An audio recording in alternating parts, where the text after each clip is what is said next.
proceso electoral ha quedado atrás, pero pues la verdad es que seguimos viviendo en un momento de incertidumbre, incertidumbre económica por lo que sucede en nuestro país, pero también lo que sucede en el mundo, por las elecciones en Estados Unidos y lo que puede significar el triunfo, por ejemplo, de Donald Trump. Y bueno, pues por el fin del gobierno de Andrés Manuel López Obrador y el inicio de un nuevo gobierno. Yo quiero agradecer la presencia en este programa de Macario Esquetino, profesor del Tecnológico de Monterrey, economista, columnista del periódico El Financiero. Macario, ya la presidenta virtualmente electa, que es Claudia Sheinbaum, obtuvo un triunfo incluso superior al que había obtenido con anterioridad Andrés Manuel López Obrador, pero esto no elimina algunos de los retos económicos que se han venido acumulando. Va a tener una situación fiscal complicada en comparación con la que tenía Andrés Manuel López Obrador hace 6 años. ¿Qué tanto puede representar esto un riesgo y cuáles son los problemas que va a enfrentar Claudia Sheinbaum ya como presidenta de México a partir del 1 de octubre? Muchísimas gracias, Sergio, por esta oportunidad de platicar. Efectivamente, el triunfo es muy holgado, es avasallador. Y como bien dices, no cambia los problemas económicos. De hecho, creo que se incrementaron los problemas económicos con un triunfo tan grande, porque esto le está permitiendo a Morena y aliados tratar de tener mayoría calificada en el Congreso.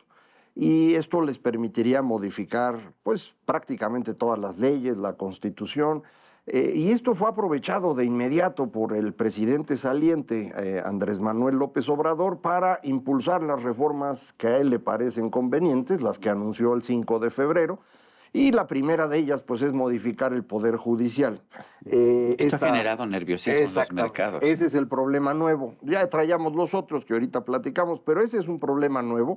No lo esperaban muchos inversionistas y están en duda, tan preocupados, de que sin un poder judicial autónomo, independiente, puedan defender su inversión en caso de que pues, a un gobernante después se le ocurriera expropiar una inversión ya instalada en México o modificar aranceles o elevar impuestos especialmente para inversionistas. Hay muchas cosas que pueden hacerse y uno se puede defender normalmente en la corte. Si esta corte no es autónoma, pues no se puede uno defender. Entonces esto ha generado pues un ajuste en el tipo de cambio no muy grande, no es Tampoco es motivo de una, gran sí, es. preocupación, pero también en tasas de interés, y parece que todo el mundo sigue a la expectativa de si efectivamente se confirma esta mayoría calificada y si esto va a significar el cambio en el Poder Judicial. Ahora, durante muchos años en México, durante los tiempos de auge del PRI, teníamos un partido hegemónico que dominaba absolutamente todo, que dominaba el Congreso con mayoría calificada, que dominaba el Poder Judicial, que nombraba a los ministros de la Corte y quitaba a los que no quería cuando se le antojaba. Y sin embargo, pues allá en los años 60, 70, el país más o menos creció hasta que llegó la crisis del 82. Sí, no había inversión extranjera, entonces, Sergio, Mm, esa era la gran diferencia. Eso Es decir, es. al interior del país había un arreglo entre pues, los empresarios compadres, el capitalismo de compadrazgo y los políticos. Tú querías tener un negocio grande, pues tenías que tener un socio político.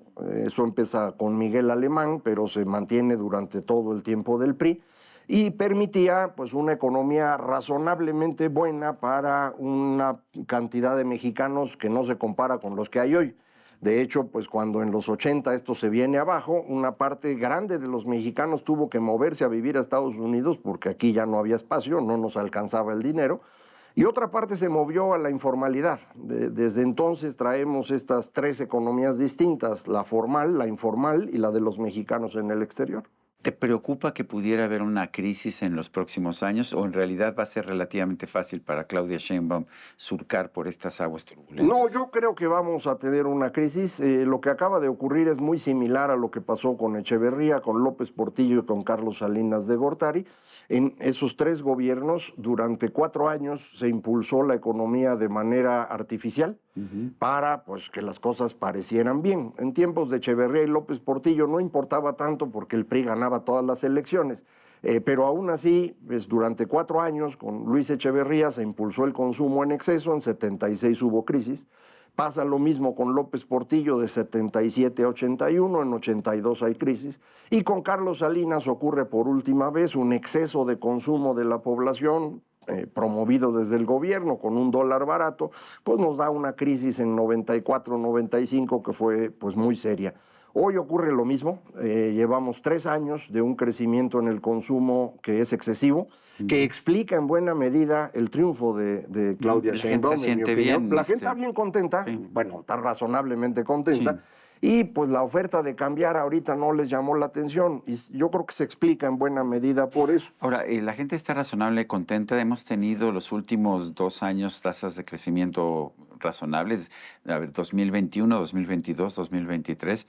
Pero a ver, hubo un desplome brutal en 2020, no se ha recuperado la economía per cápita. Pero nadie se acuerda.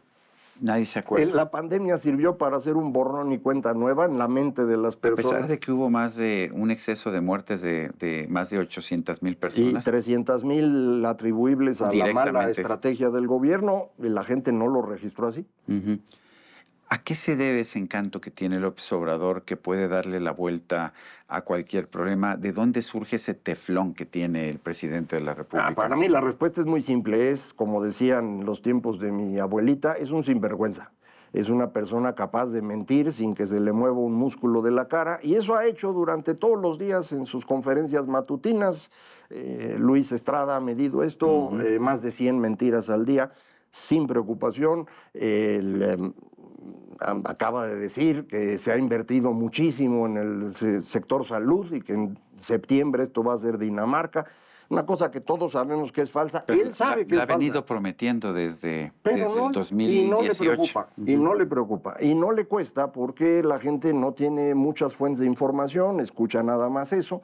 Se va convenciendo de que así es. Cuando uno dice una mentira, tratar de revertirla con la verdad es muchísimo más complicado.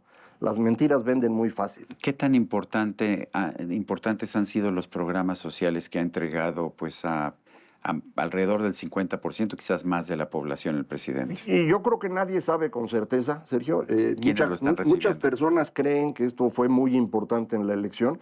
Yo honestamente creo que los efectos vienen de 3 lados: los programas sociales, un aumento salarial que efectivamente ha ocurrido, y las remesas. La suma de las 3 cosas pues es lo que mantiene el consumo de la población. Lo curioso es que con el dólar bajo, las remesas pues compran menos, ¿no? Compran menos, pero la cantidad que llega es grandísima. De hecho, si no tuviéramos remesas hoy, el déficit en cuenta corriente sería mayor al que tuvimos en 94, al de la gran crisis aquella. Hoy las remesas nos están dando un colchón monumental para poder comprar. ¿Es solo a México o es a todos los países en desarrollo? Estamos viendo pues un gran fenómeno internacional. El crecimiento de remesas es general, al menos en América Latina, que son los datos que yo conozco. A partir de la pandemia se incrementó el flujo de dinero de las personas que viven en Estados Unidos a sus países. No es nada más México. Ahora, hay gente que dice que un país no puede vivir nada más de remesas y de programas sociales. ¿Qué habría que hacer en este momento? Nos dicen que estamos en un lugar ideal, en un momento ideal, cuando se están retirando inversiones de China, que lo lógico es que vinieran a México. ¿Qué va a pasar? Eso no lo sabemos. La idea es que pudiéramos atraer, esto es lo que le llaman mucho en los medios el nearshoring, el acercamiento de la producción al mercado de Estados Unidos. Para que vinieran a México creo que se necesitan algunas cosas elementales: la seguridad jurídica, es decir, si yo vengo a invertir a México, que no me vayan a quitar esa inversión, porque ya pasó. Le pasó a los de Constellation Brands, que después les dieron alguna otra opción, pues no compensó la pérdida. Bueno, el hecho es que la otra opción que les dieron, ahí no han construido nada. No, porque no era Tienen un terreno en Veracruz, el sur de Veracruz, pero no han construido nada y mantienen la inversión en Mexicali. Estaban esperando, yo creo, a ver si cambiaba algo. Yo creo que ahí siguen esperando, no sé si sean otros 6 años, creo 15 que han años, incrementado su producción en las 2 plantas que ya tienen en México, pero no han podido usar la nueva. No la pueden usar. La otra cosa que necesitas es energía. Y ahí tenemos un problemón porque no hay energía eléctrica disponible. Los amigos del auditorio lo saben, durante el mes de mayo y junio hemos tenido apagones programados porque no alcanza la electricidad. Es muy difícil que haya inversión si no hay electricidad. Y de hecho no tenemos suficiente electricidad porque pararon inversiones que ya se habían hecho, que se estaban haciendo, Ya que están estaban en listas, camino, sí. Algunas estaban listas, Sí. otras estaban programadas y las pararon de inmediato. Pero todo esto para proteger la soberanía nacional. ¿Qué Así es. opinas de eso? Pues yo creo que es una gran tontería, Sergio, porque esto de la soberanía nacional no puede ser un asunto de quién es dueño de la De la energía, electricidad. sino de qué manera los mexicanos pueden ganarse la vida. Si tú no tienes electricidad suficiente, si tú no estás produciendo suficiente petróleo, pues entonces no puede haber inversión, dependes del exterior. Lo del petróleo es muy interesante. Han insistido en que con Dos Bocas toda la producción de gasolina será de México. Para producir la gasolina que consume México se necesitaría que pudiéramos extraer petróleo al ritmo de 3 millones de barriles diarios. Estamos Estamos muy sacando la lejos. mitad. Entonces, No, ni eso, se ha bajado. así es. Entonces, pues este cuento de la soberanía lo que ha hecho es dejarnos sin abasto de energía.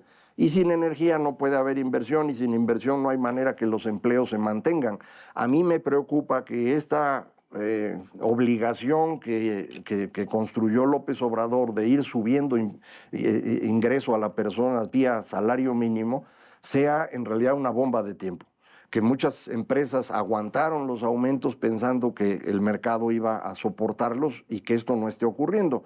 Ya en el mes de mayo empezamos a tener una caída en el número de personas que están aseguradas en el IMSS.